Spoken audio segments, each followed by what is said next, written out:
Hello viewers, in this video I'll show how to fix Facebook Lite could not send message problem. When try to send message show this problem. Let's see how to fix this problem. Click on profile icon or profile picture. Click on profile. Click on add friend.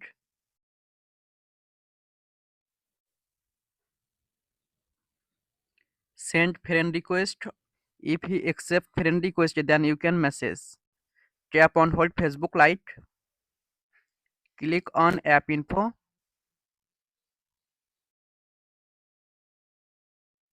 Tap on storage and cache. Tap on clear storage. Tap on clear. Now go to Facebook Lite. Click on message option.